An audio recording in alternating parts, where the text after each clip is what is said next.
All right, well, we'll get going. That's our correct time back there. It looks like 8 after. Do we have any questions about the class on Monday, particularly about the medical hospital section?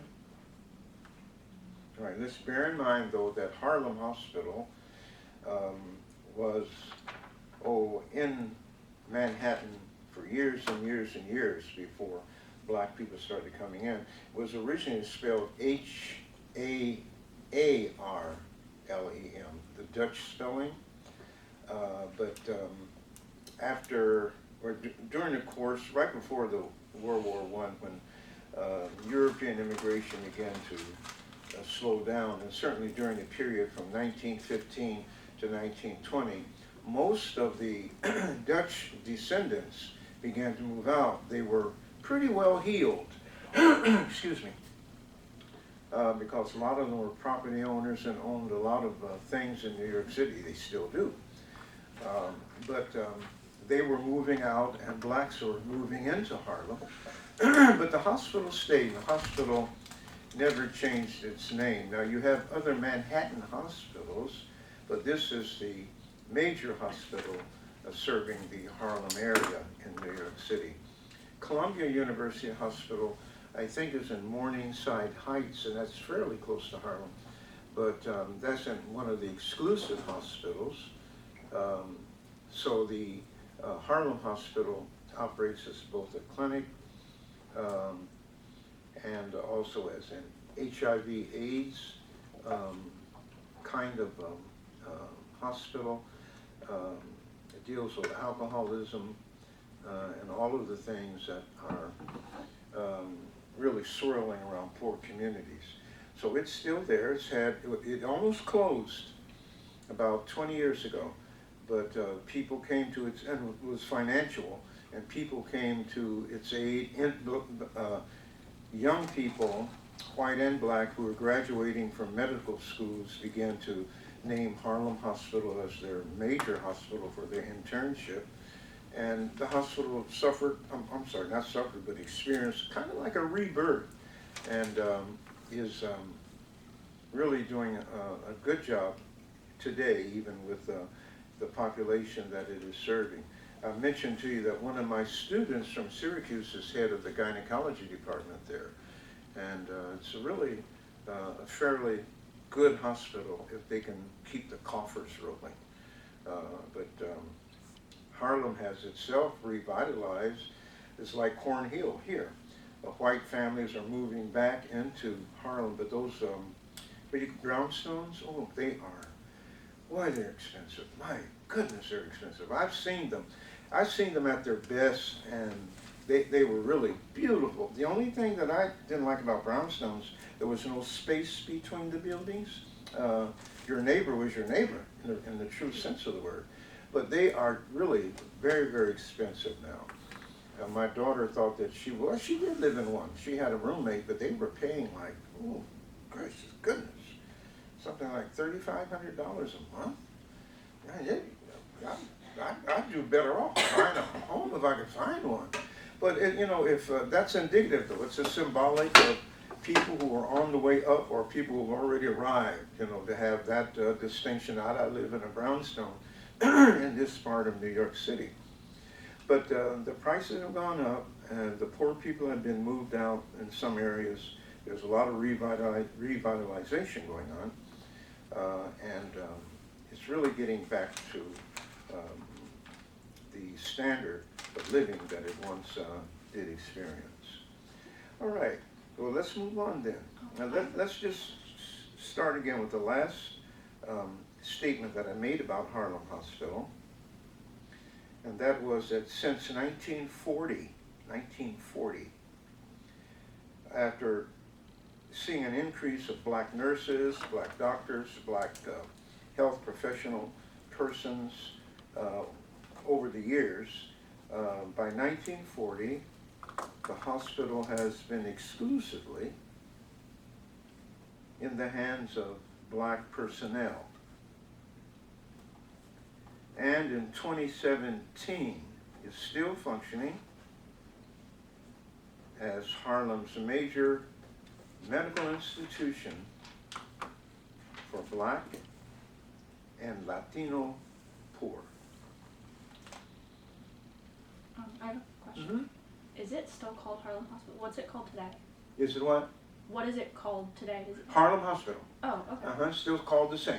That was its original name, and it was spelled slightly differently when it was under Dutch, when it was basically a Dutch community, but the hospital remained, and has remained in the same spot as far as I know, all of these years, and just the spelling has changed. So it's still, and it's functioning pretty well now. Do you know where, like what exact spot it's in, like the streets?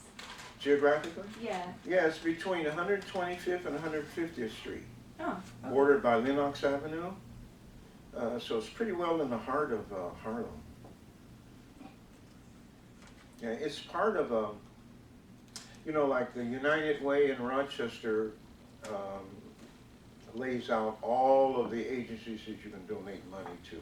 Well, it's a part of a national something or other where you can choose to donate money to it along with other agencies that are existent too. So it has its way of holding on. A lot of people, a lot of athletes and entertainers donate so much money to it a year. They have drives in the community. The churches have responded very well to it, and as a result of that, it's been able to hold on. And it hasn't been like bought out by, because I know a lot of the hospitals in New York City, like St. Vincent's and St. Luke's, Roosevelt. Oh, those yeah. have been bought out by either NYU, Mount Sinai, or New York Presbyterian. Yeah, and when that happens, it happens like this. Strong Hospital is a magnet, and it has bought out several hospitals, and now it's under one name. But Highland Hospital is now a part of Strong. All of the major hospitals, except one or two, are a part of Strong. Its tentacles are stretching out. Maybe I shouldn't use that term. Let's just say its extensions are pretty good. But Harlem Hospital has remained the same. Has St. Luke's been consumed under? Yeah, St. Luke's is part of Mount Sinai now. Oh. And that's why I was actually asking about Harlem Hospital, whether it was still called Harlem Hospital, because I've spent a lot of time in Mount Sinai Hospital, which is in East Harlem. Yeah, Mount Sinai, you hear about Mount Sinai all of the time. Yeah, it's a good hospital. I received really, really good care there. I credit them with saving my life. But yeah, I was just curious because I know it's in the same area, so since everything merges now. But yeah, Mount Sinai has St. Luke's. Yeah, Mount Sinai is a Jewish hospital. Yeah. It's under Jewish supervision, and it's one of the major hospitals in the city. Yeah, it's a good hospital. I didn't know that about St. Luke's. I'm aware of some of the other hospitals, so I didn't know the St. Luke's had been placed under another name. Okay. Yeah. All right. Well, as long as the people are served, because New York City still is the most populous city in the United States. All right. I tell you who visited. It has a lot of visitors that come in. Are you familiar with Princess Diana, who was killed, unfortunately, in a terrible automobile accident about close to 20 years ago now? She came to visit the AIDS ward. And I never will forget, it was on TV. They were following her, as they do royalty, and they were following her. By this time, she had the divorce from this person, and but they still called her Princess Diana. And she went into this hospital, this ward, where all of these babies. It was a hospital. It was a section of the hospital that exclusively perform medical services for children born with HIV/AIDS. They were dying so quickly after less than a year, but they had this huge ward. She went in, and I know she immediately grabbed one of those babies. Oh, hugged it, kissed it, comforted it, And you could see the faces of the medical personnel that they were just awestruck. And that was who she was. She was a very kind woman. I really did rue when I heard that she had gotten killed in that accident. But Harlem Hospital is still going on. Now, for the most part, Black and Latino families who are poor can get services there because the hospital also has a major clinic where they will take persons. And you can imagine what an emergency room in cities like Chicago, Detroit, or Chicago must look like on the weekend. But they're jam-packed and can't get enough doctors to serve. Now, of the black hospitals, though, from this period, yet existing is Freedom's Hospital, Washington, D.C. Freedman's Hospital, established by the United States Congress in the 19th century, is now called the Howard University Hospital.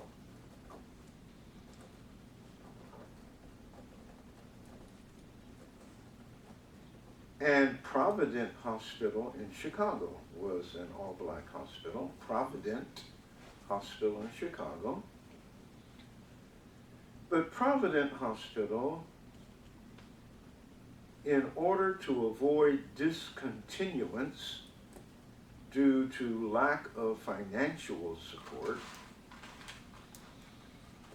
and they were not able to bail itself out, but they were purchased by the Cook County, which is part of Chicago, is a part of Cook County. Cook County operatives purchased the hospital. It no longer is called Provident, but is now functioning primarily as a community hospital. Now there are a few other black-owned hospitals in this country, but they came well after the Great Migration and in our other parts of the country. But there aren't that many. They had one in my hometown called St. Clair Hospital. Very small, maybe could hold 50 patients, but by the 1940s it had run its course. It is now a hotel called the St. Clair Hotel. Now the great misfortune attending both black and white hospitals during the early 1900s was the lack of professional mental health therapists. There just weren't any. Does anyone know when mental health therapists first became prominent? I don't. I know there were none during this period of time, which means that no hospital really effectively, with the exception maybe of one or two, could really deal with the mentally challenged community medically. But none of the hospitals that I know of during this period, certainly not the black hospitals, had no professional mental health therapists. Now, where there were attempts to deal with the disease of mental health by selected white hospitals, remember now I said attempt, this would not be duplicated at black hospitals simply because no one had ever ventured into that area of medical discipline. Once diagnosed with mental ineptitude, black patients were generally placed in horrid institutions called asylums, where most of them would subsequently die. the first movie, the first Hollywood film ever produced to really emphasize mental illness was a movie in 1949 called The Snake Pit. It's been on Turner Classic Movies periodically, not often, but The Snake Pit. There was one other in 1945. Your parents weren't even born in the 40s. But this movie in 1945 was called Bedlam, and it starred my favorite actor, Boris Karloff, the original Frankenstein. But Bedlam, and that was the actual name of a mental health institution. Good morning. In London, I think it was London. But those two films, Bedlam, which was was nothing but a horror film. It really didn't deal with treatment at all. Just had all these people, and then it had but The Snake Pit, that was a major film, and it dealt primarily with mental health care. Hollywood actors, of course, but it was really very good, and I think it won several Academy Award categories that year. Yes. How do you think films like that contributed to the stigma of like mental health care? Do I think what? Do you think the films that have topics like that contributed to the stigma of like mental health It care? certainly didn't. It certainly didn't make it. I think raise the consciousness of people that it was a stigmatized. That's what the second movie attempted to do. Show that you can't put people away and think that that's it. They have to be treated. And this woman, this actress who played a role of a person who was placed in an institution because her family didn't want her around. Really dealt with that. If there was a strong sub-theme in that movie, that was it. She was eventually healed, of course, but only healed because one single psychiatrist in that department at this mental institution knew that she was curable, and he began to work individually with her to bring her back to her normal self. But it was a good film. If you get a chance to see it, it's called The Snake Pit, easy to remember, and it's about, and the title came from, they had 2 or 3 people in this holding cell. That's what it was, just a big tank where they dumped people, and they thought they saw snakes and things like that, so they called it The Snake Pit. It was a very excellent film, very excellent film. Now you might want to be concerned about the fact that there was one other movie that was the first movie to depict the horrors of alcoholism, and that was The Lost Weekend, also from 1945. But you see these movies from 1945 and 1949 dealing with this subject because it was the initial attempt on the part of Hollywood to focus in on some degree of social awareness. You still find these films very relative. Even some of the languages from that period, but you know, we know how to deal with that. But these films are, I think, very teachable films. The first film to deal with race as an impediment, racial attitudes as an impediment, was a film in 1949 called Home of the Brave, which was a story of a black man who was a specialist in something assigned to a small white group who were part of an invasion force in one of the islands in the Pacific, and all of the difficulty he went through. As a matter of fact, it caused him to really become mentally stressed, and he had to go to a VA hospital. But again, there you had one psychiatrist who was able to see through it and dealt with it and cured the problem, the effects of racism on this one person. So now those films are not popular. No, they were definitely not popular. It catered to just a small group of people in the United States, but that small group of people were very liberal, very professional, and very outgoing. Of course, the Home of the Brave appealed to the black community in essence, but the rest of them were very slow, but very pronounced. And you see them today, wow. The first film ever to deal with the trauma of veterans coming home. I'm sure you saw this movie at some point. The Best Years of Our Lives. Have you seen that? Oh, please, it's kind of long.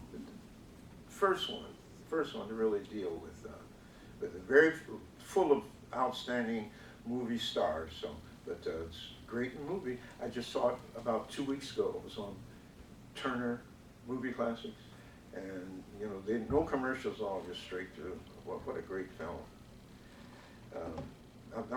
Now, yes, that film from 1946, I think it was, catered to a great deal of consciousness in American life because of the returning veteran. You know, that really was, and the man who produced the film in Hollywood was a veteran. So it was like Oliver Stone doing Platoon. He was in Vietnam, so he had a perception of the way that it was. But see those films because they're path-breaking, and they still make a lot of sense. Yes? I think I kind of, like, I understand your question, Crystal, about, like, whether those movies, like, whether depicting it, like, as like almost a horror. as a, Yeah. increased the stigma. And I also think that, at least my opinion maybe, is that at that time, like, either it's not going to be talked about at all, and it's going to be like a collective, like, cultural shame. So I think even depicting it as a horror, or as like this kind of like caricature almost, like Yeah. for the movies. It's like a trope. Yeah, it's like a trope. At least maybe that contributed to like national awareness as opposed to. Yeah, I'm sure. I'm sure, but you know, you have a lot of groups out there who are involved in just certain movements in America or internationally, even like the peace movement, something like that. So anything dealing with that would claim their attention. Anything dealing with any aspect of human life would have to claim some group's attention, and they will advocate for it and things of this nature. The paper is full of. There's a movie out right now. I don't know the name of it. I don't know the name of it, but it's related to Donald Trump's victory. Actually, it was in production long before he won the nomination, but I can't remember the name of it. And it's hit the movies now, and people are showing up because the movie itself it's not pro-Trump. It's pro a lot of other things. A lot of people are showing up with placards and things. Or this movie is being shown advocating for its theme.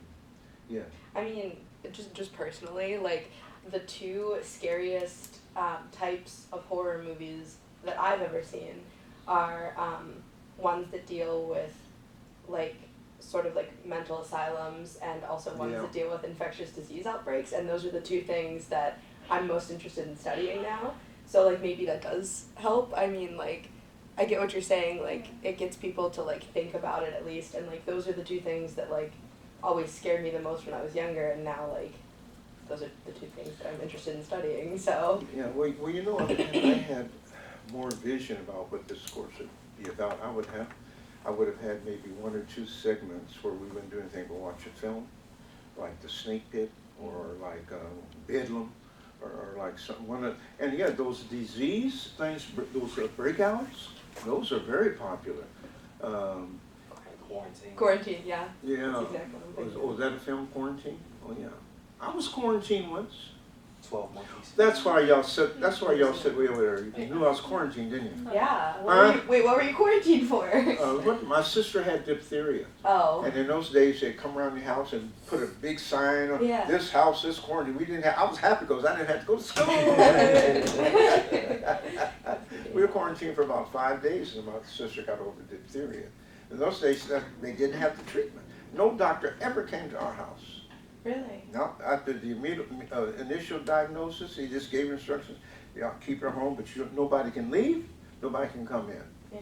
Yeah, so if you weren't close to your family, boy, you were very close to them by the time that quarantine was over. There's another film called 12 Monkeys too, that deals with that. Airborne disease. Yeah. Oh yeah, yeah. 12 Monkeys. Yeah, and what I like about those movies is that they start off so innocently about the human contact and how it can spread so quickly. Mm-hmm. One film I saw, a guy actually brought a little monkey with him from someplace in South America, and they were flying, into the States and the monkey did something. That didn't make sense because they don't allow you to keep pets. Don't they have a special compartment on planes for I pets? think so. Anyway, this monkey bit him or something. So by the time he got to the place to sell the monkey, he came down with bumps and stuff all over him. He died, and sitting on the park bench. And then they went back to this guy that he sold the monkey to. He died. And then they just went, the monkey escaped, and the monkey was just going crazy. But it was very interesting, though. Kind of out of the ordinary, but it was a very interesting film. But we do have those, and they are very interesting because at some point in American social history, there has to be a point of origination for everything.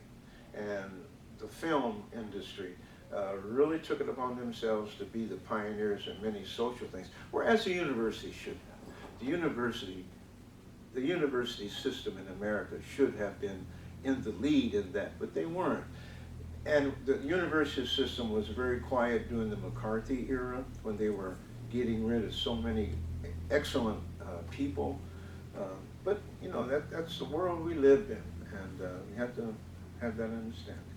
All right, let's move it. Yeah. I just want to say one thing. I don't know if y'all seen Horror Story before. You know the series Horror Story? Oh yeah, American Horror Story. American Horror Story, yeah. So there's one called The Asylum.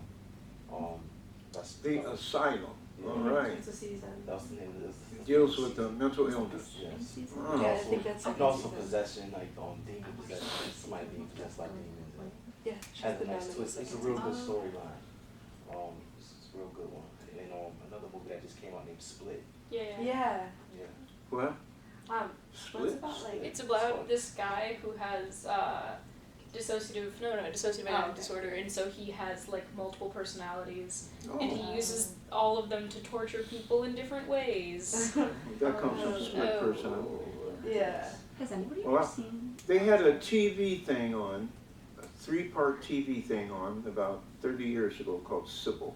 I was just gonna bring that up. Yeah. Yeah. Has anybody ever seen that? And she had 7 personalities, didn't she? 16. Yeah, 16. it's amazing. I She had just 7 love- personalities. And people didn't really realize the extent of those dual kind of personalities until this, what do you call this, docu something came out. But it was good. Yeah, they had a woman who had won the Academy Award to be the lead actor in that. She was superb, going through all of those changes on the world. She did it. She did. All right. Let's continue then. That's actually been movie notes like. Now, as unsteady as most of the black hospitals were, in most instances though, they proved vital to community health. And because of the white racism and insensitivity found in white medical personnel and hospitals at times, and because of the lack of money, poor black people did not have what they would need for intense, at least, medical treatment. Outside of their communities, black hospitals, where they existed, remain operative by dire necessity.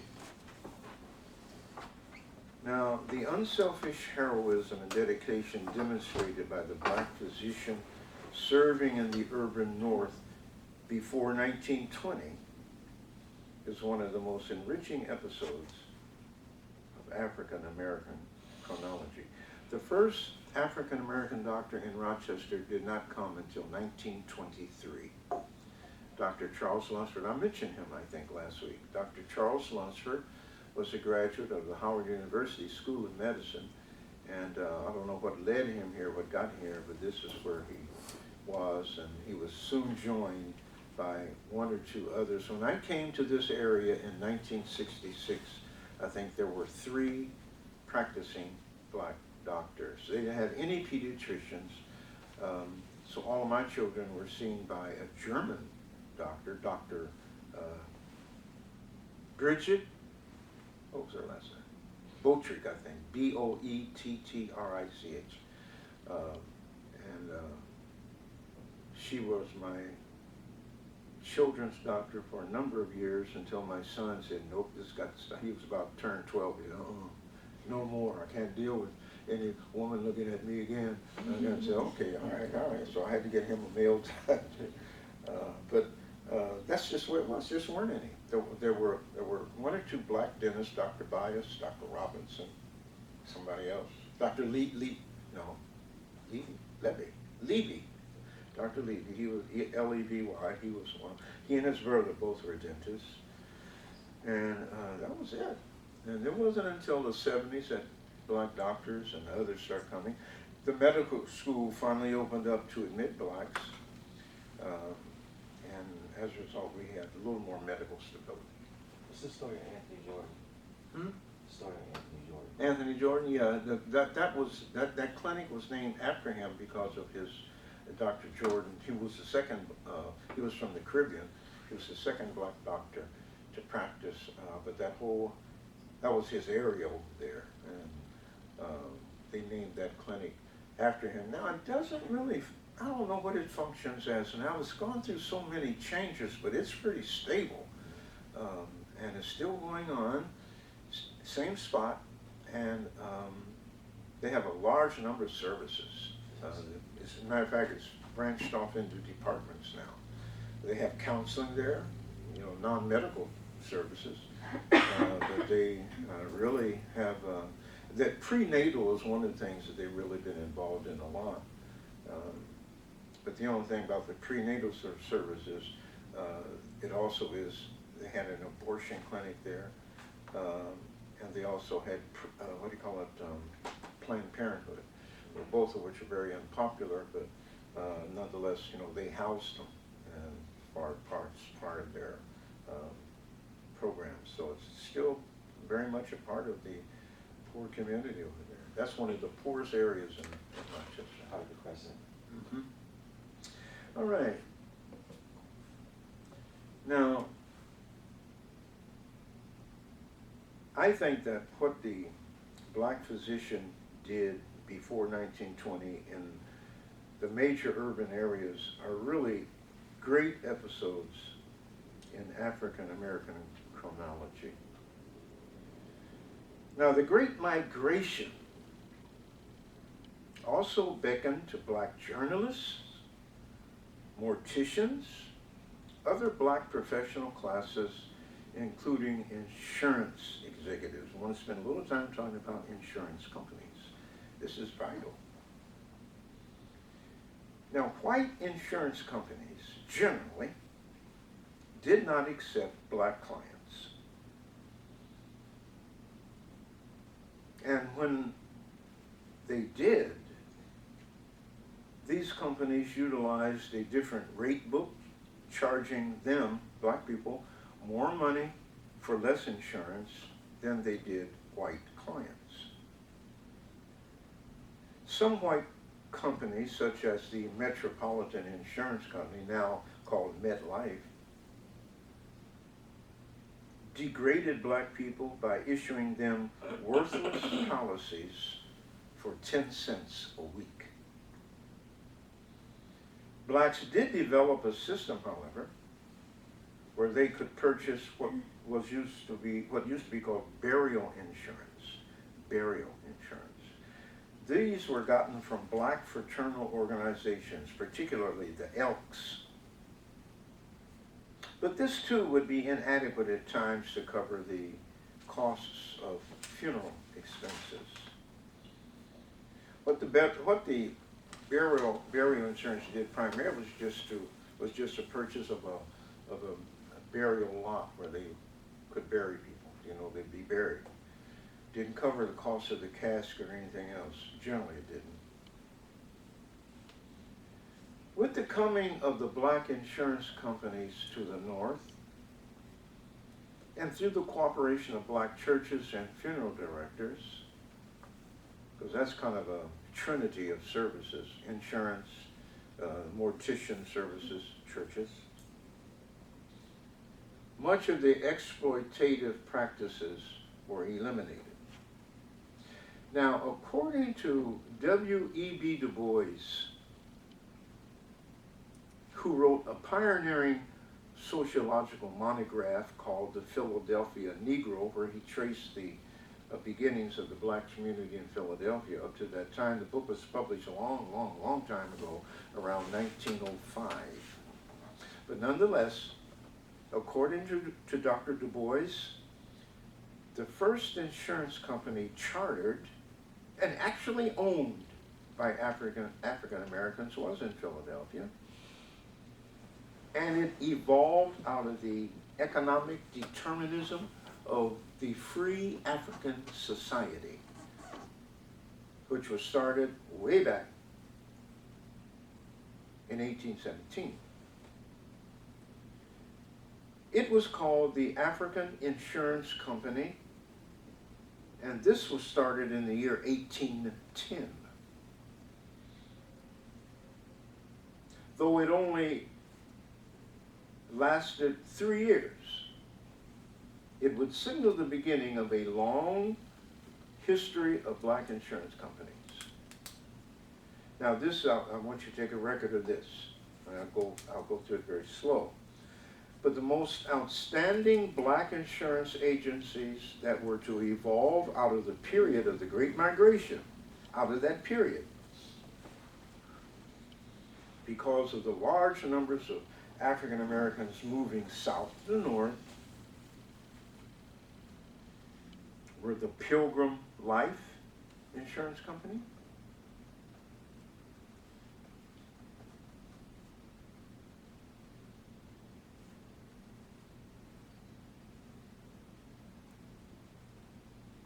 Pilgrim Life was based in Columbus, Ohio. The Atlanta Life, obviously where its origination point is, Atlanta, but the Atlanta Life Insurance Company. Because so many black people migrated to New York, one of the first things started was an insurance company, specifically catering to them, called the Empire State Life Insurance Company, which still does exist. The Empire State Life Insurance Company.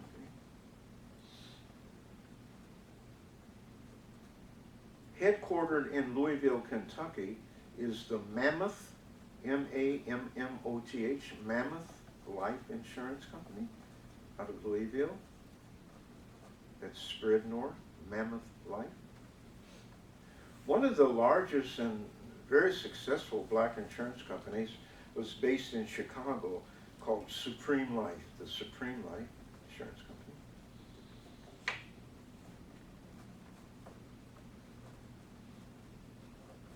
Very popular to black people because it was kind of like their only opportunity to involve themselves, like in stocks and things of this nature, would be the mutual insurance companies that existed.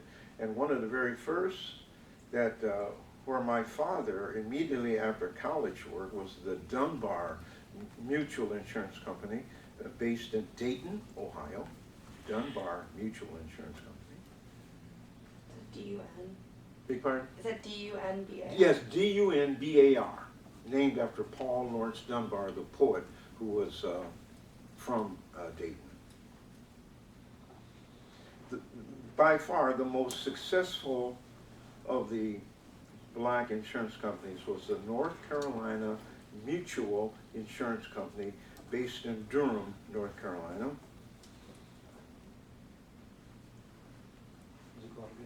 Yeah, the North Carolina Mutual Insurance Company. A man named Asa, A-S-A Spaulding, S-P-A-U-L-D-I-N-G, was the owner of that hospital. It's still in his family. It was, the headquarters was in Durham and spread all over the north. Another insurance company, Citizens Life,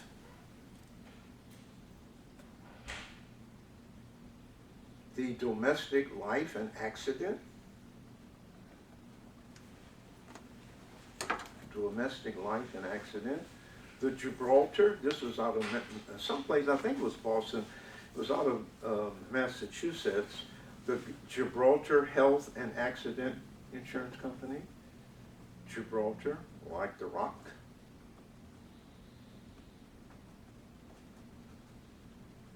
National Benefit Life. National Benefit Life. Serving Connecticut was the Northeastern Life.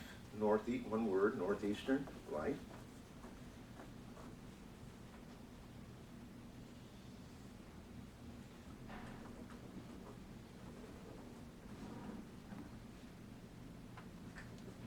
Miss Martin is from Pennsylvania. Pennsylvania, we had the Pyramid Mutual Insurance Company. Pyramid. Do you know which city that was in?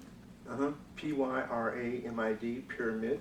The Pyramid Mutual Insurance Company, as well as the Lancaster Mutual Casualty Company. Lancaster, however you pronounce it, Mutual Casualty. Then there was the Liberty Life, Victory, and Victory Life. Now all of those are gone with the exception of the Pilgrim Life Insurance Company, Atlanta Life, Empire State, Mammoth, Supreme. I don't know about the Dunbar Mutual. It should be, but I don't know. So, but the others are existing, along, of course, with North Carolina Mutual, which is still the grandfather of them all.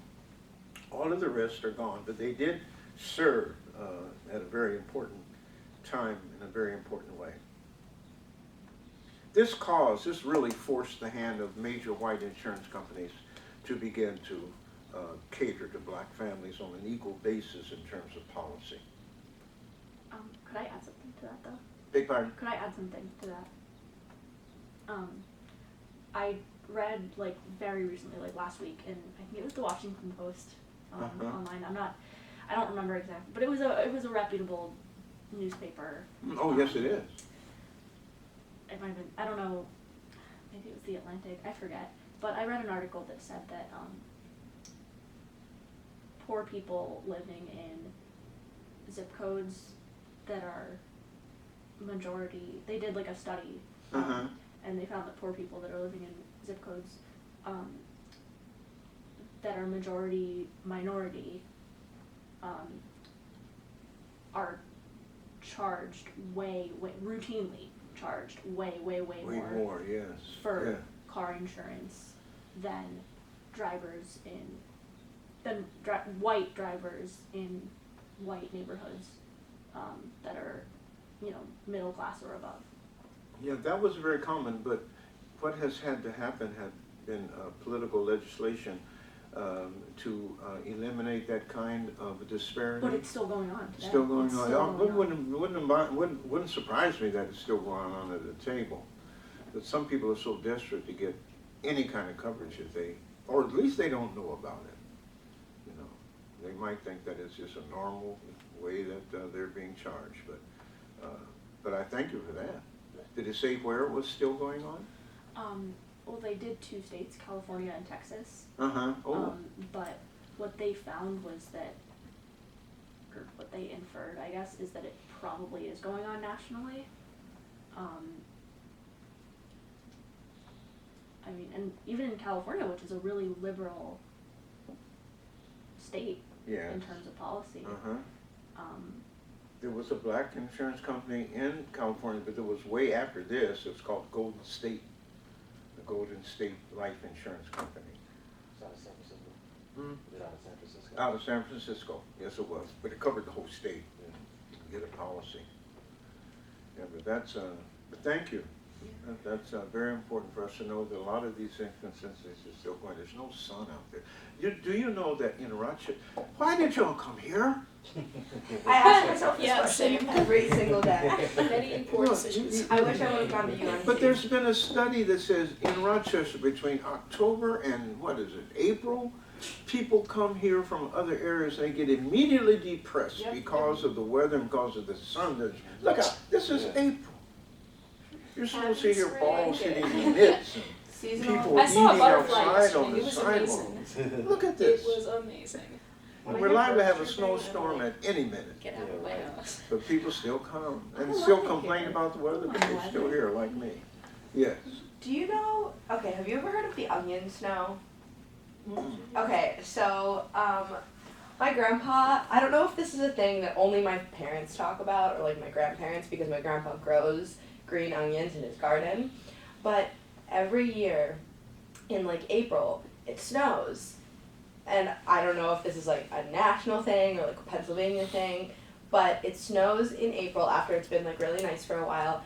And my parents always told me that was the onion snow because the onions need that last snow in April to like grow properly. And like my grandpa has great green onion yield, and I don't know if the snow actually helps or if that's just something my parents told me. Like I always thought it was like, oh, like at the end of summer, like when it starts getting to be fall, and then it's like you have that nice stretch again, that's the Indian summer, and then when you have the snow, it's the onion snow. So like I didn't know if those were like two things that only I knew about, but I told someone about it the other day and they looked at me like I was crazy. First That's time why I I'm heard looking that. at you right now. I haven't heard that before. I'll look it up. I'll let you Well, guys what know I'm when I going to find out. do, Miss Martin, I'm going to hire some hitmen, send them to Pennsylvania, and their primary responsibility would be to root out all of the onions.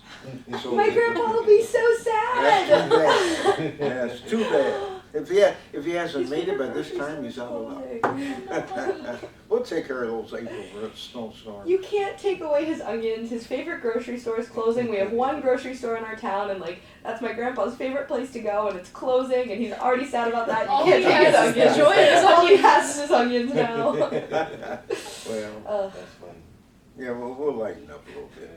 But at least I know where these snowfalls in April are coming from. Yeah. That one we had in March was a Oh, doozy. I'm horrendous. telling you, That was that bad. really was a Bad. tough. So Now I wanted to bad. comment about something you said about the insurance, right? So I seen an article, actually seen a video on Maryland, Baltimore, Maryland, Uh-huh. and it's something in similarity what you're talking about, going by zip code, Uh-huh. and how black folks are charged or not even allowed, or not, they're not even giving them bank loans or anything like that for housing, Yeah, in comparison to whites, yeah, and they going by the zip code. yeah. This is in Baltimore. That's right. That's what's here. Yeah. Redlining, what's called Redlining, yeah. for mortgages. That This if you is live going in, on now too. that's right. It's If you still live in going a on now, certain too. zip code area, you couldn't Yeah. get a loan, and that's Yeah. still the case. Yes. And they're trying to get rid of that kind of, they're called covenants, actually. And really started by realtors working with families who had strange notions about who should live in their communities. But at any rate, you know, that is still very much alive. Yes, it is. Yeah, very much alive. Even here. Yeah, of course, and more things than just insurance companies. All right, let's move on.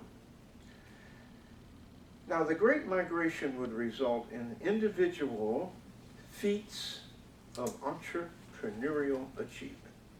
I'm going to talk about something now you've never heard of, I'm sure. I know, we have it. If you've heard of it, I'll dismiss the class and everybody will get an A+. That's how much confidence I have. And if you have heard about it, I'll just lie and say you hadn't. Now, one of the most interesting of these achievements would involve a man with the intriguing name of Frederick Douglass Patterson. Mr. Patterson, on September 25th, 1915, became the first African-American automobile manufacturer. When he unveiled his, listen to this, 40 horsepower, 4-cylinder engine coupe, C-O-U-P-E, with a dizzying maximum speed of 50 miles per hour. Oh. It was built in Greenfield, Ohio. Greenfield, Ohio. Didn't come out of New York. And it was called the Patterson Greenfield. The Patterson Greenfield. It came as a roadster, or as a four-door touring machine, and it cost an overwhelming $850. You know, a roadster, they don't make them anymore. I think they do in England, but in the back of the car, it would let out, and it'd be a two-seater back there for you, so a car can actually carry 2, 4, 6 people with the roadster. But you don't see them anymore. And then they bring the coupe, or the coupe, which was always a two-door. They still have coupes. They're making some kind of a comeback. I've seen quite a few of the last 2 years. But they're smaller. But this was, they called it a roadster. Now, this little-known automobile manufacturing company would survive actually until 1939. That's when it rolled out its last car. Now, Patterson became involved in automobiles because of his father, who had migrated as a part of the Great Migration to Detroit, where he worked for the Ford Motor Company. Now, his father was one of thousands of blacks who was lured to Chicago for work in the automobile business early in the 1900s. Between 1910 and 1930, the black population in Detroit escalated from 5,741 to 120,000, with the Ford Motor Company liberally hiring black men, thus enabling black transition and stabilization in Detroit to become arguably the most facilitative in the country. Detroit was really New York was the mecca, but Detroit was the place for stabilization. Now, whatever may have been the faults of Henry Ford, racial discrimination in hiring was not one of them. And in the main, until his death in 1947, black automobile workers in his factories would be Ford's most loyal employment beneficiaries because they never went on strike. Ford could do no wrong as far as black workers were concerned. Now, Jacqueline Jones is a great writer. She is currently chairperson of the History and Labor Department at Brandeis University in New York City, which is probably the major, I think, Jewish university in America. It's a great school. Brandeis is in It's Boston. actually in Boston. It's in Boston. Oh, it's in Yeah. Boston. Yeah. Brandeis is Yeah. in Boston. It's named after the jurist, Louis Brandeis, the first Jewish jurist that we've had. But nonetheless,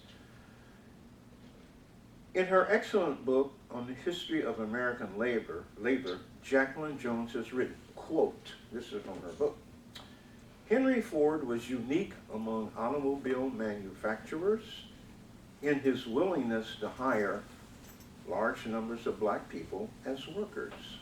She continues, between 1918 and 1927, about 3/4 of all black men hired by Ford were assigned to the River Rouge, R-O-U-G-E, foundry, capital F.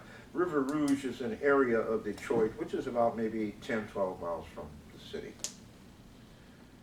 And that was end of quote, and according to Dr. Jones, this was 3 times the number of white men that were assigned to the same plant. She also elaborates on the fact that all of the other major automobile manufacturers, including Packard, I think they rolled out the last Packard about 1959, the Patrician was such a huge automobile. 1959 was the last year of the Packard. General Motors, Chrysler, Murray, which is now defunct, and Hudson, now defunct. All of these companies would not hire African Americans. You can read all about this. See, she has a very engaging book called American Work, subtitled 4 Centuries of Black and White Labor. It was really a superb book. You had to, if you're interested in labor history, which is her specialty, this is a book that you must read. Jacqueline Jones. Now, not all was well with Henry Ford. We want to clarify some things now.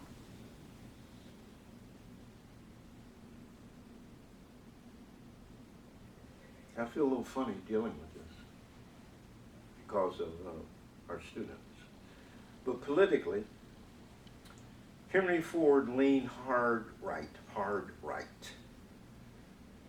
And his ultra-conservatism was intolerably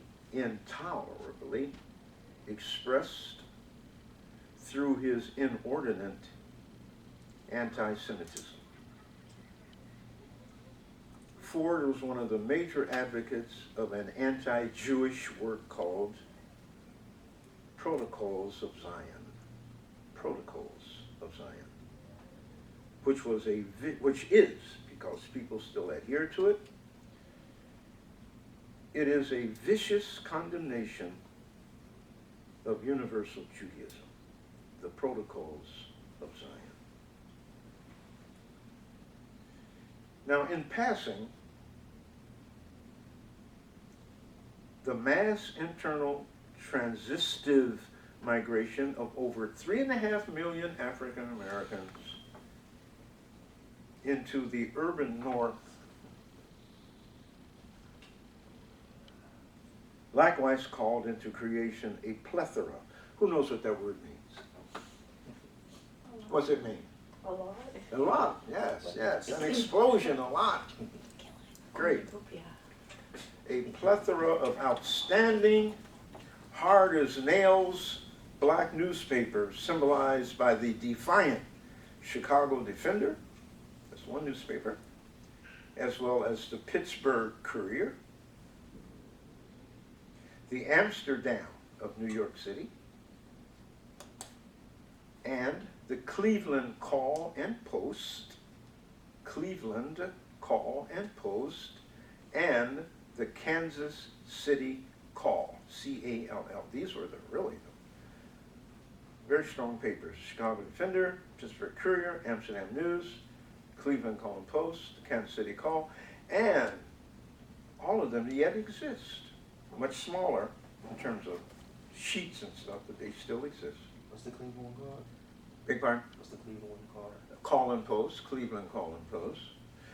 A lot of black people, including myself, ended their subscription to the Call and Post because the editor of the Call and Post, a publisher rather, had an article in 1985 endorsing the renomination of Ronald Reagan as President of the United States. I said, well, that's it. He was known very much for his Republican loyalties. That was all right, but I didn't think it should spill over into the paper like that. But as the black press became an important and stable institutional factor of black life and society before the year 1920,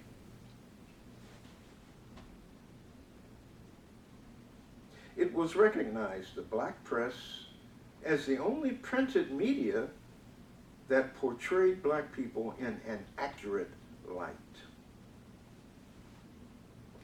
Black journalism, at its most powerful and professional level, was exemplified in publishers Robert Sinstack Abbott of the Chicago Defender, who we talked about, who himself was a migrant from Georgia, Savannah,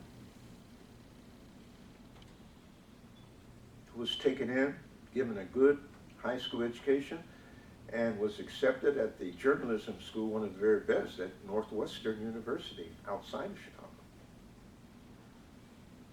Abbott and another man, Carl Murphy, of the Baltimore Afro-American newspaper. These two men really became exemplified as what a black publisher should be. Very outspoken, very determined, but yet still, I think somewhat, certainly Mr. Murphy, very objective.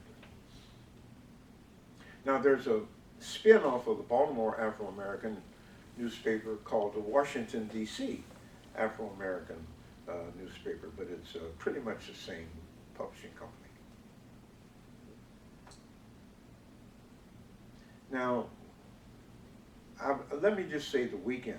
What do you all, as students, what do you look forward to on the weekends, really, when you have some leisure time? Don't, let's exclude television. What do you really look forward to? Sleep. Hmm? Sleep. Well, so, you're right, I can imagine sleep would be important. What's next to that or right before that? Hiking when it's nice, like being outside, exploring nature. Going where? If you're outside, where you go? One of the first places. If you got money in your pocket, where you going? If it's really nice, I'd go to Letchworth. You go to the library. Letchworth Oh, State Park. What is that? Oh, the park? Yeah. Okay, well, not all of us go to parks, especially Letchworth. That's way out there. Not everybody has a car. But this you don't need a car. You got to have just a few pennies in your pocket. Where do you think about going? Downtown? Wakelands? But what do you want, when you get downtown? What are you going to do? What's one of the first things you're going to do? We're going to look for what? I go swing dancing sometimes. Food? Yeah. Oh, we didn't know you were looking for like a specific answer. Food. I win with Wigman. I'm going, yeah, you're going to food, that's right. So the black restaurant was an immediate, success. Now this was before the so-called soul restaurants, which really prepare food that'll kill you. I don't even mess with soul restaurants anymore unless I can be very deterministic in there about what I want to eat. But Uncle Mo's is doing better. They have a red meat menu for those who want it. If you want a vegetarian menu, they have that. But most of these places, well, you don't have a choice. And they mix them. I like grits, but I think no salt in my grits. I want plain grits. No butter in it, just plain. I'll put the butter on the side. I'll administer that. Some of us have grits swimming in butter. Forget that. It has to be vegan butter for me. Yeah, but listen to this though. The black restaurant was an important extension during this time. Since the heavy influx of European immigration to the United States during the late 19th century, right before that, blacks had control of many of the employment opportunities in restaurants. But once European immigrants began to come into the land, blacks began to lose many of the traditional service positions that they had held for decades. Black caterers, waiters, and cooks who had been in the North for years. Some of them had done slavery, had been released from slavery in the northern territories, while some were born free, but whose parents were slaves. But nonetheless, there were black caterers, waiters, cooks. And they were heavily affected as hotels and restaurants terminated most of its black workers in favor of white employment. These the European immigrants that were hired to do this kind of work did that kind of work while they were in Europe. That's why blacks were displaced so early. But they would rather have them than the blacks. But the Great Migration offered the opportunity for blacks to somewhat regain their catering and food service artistry within the confines of the hood. Like the barbershops and beauty parlors, under now mostly black ownership, These restaurants served as a major center for black socialization and what else? Food. Food. Does that count? Is that the Culture. answer still? Talking. Gossip. Talking. Okay. Gossip. I just was Oh ready boy, for you last want to hear time. somebody go to, Go right to now, barbershop. yeah, if you want to hear something that you wouldn't hear ordinarily here, go to the Black Barber Shop on Saturday. And just sit down, all these characters, it's like Damon Runyon, all these characters come in with all these stories, and they're so funny. Is That's it why only that guys? movie, like, you see the movie on Barbershop with Ice Oh, Cube? yeah, that movie, that's yeah, I a saw really- that, He made a movie out of what he's talking about. yeah. Is it only guys in the barber shop? And then the ladies? Sometimes are they have women yeah. barbers, and sometimes, if they, you know, not too many barbershops are into manicuring, but some of them are, and that's always a female doing that. I don't know if that's sexist or not, but that's, I've never seen a male A lot of manicurist. single women come in with their kids, and they have sons. So Oh. they come in, they have their kid get a haircut, and they're joining in those conversations too. Yeah. Mhm. Well, I never get a haircut, but I get my beard and my mustache trimmed about every 5 weeks, and I have a woman that does that. Their hands are softer. They smell better. Sometimes. Now, the Great Migration, again, offered this opportunity to renew what they had done in the past. Among several business achievements among African Americans during this period, and this will be our last, were outstanding women, including the dynamic Madame, I guess you pronounce it, C.J. Walker, capitalized Madame, that's how she is known, Madame C.J. Walker, Annie Turnbull Malone, Turnbro, Annie Turnbull Malone, and the colorful Lillian Harris. Lillian Harris. Harris was also known in Harlem as Pigfoot Mary, and she made millions of dollars by investing in and selling real estate, taking advantage of the white flights out of Harlem. Madame C.J. Walker became very rich as a result of her cosmetology products designed for black women. And she will be more fully recognized later in life by her support financially of Marcus Garvey and talent found during the Harlem Renaissance. Now, not as well known is Malone. She must be discussed in light of any reflection on exploits of Walker. Annie Turnbull Malone at one time owned 4 banks, and in 1917 she founded Poro College, P-O-R-O, an institution that produced, that's me, I'll get it later, products for black women. She worked very close with Madame Walker, and in their lifetimes, both earned millions of dollars. Now, I brought a picture, y'all. This is Madame Walker. This is from the Smithsonian Institute, a little bit about her. We just glance at her picture and get that back. This is what we'll take up on Monday.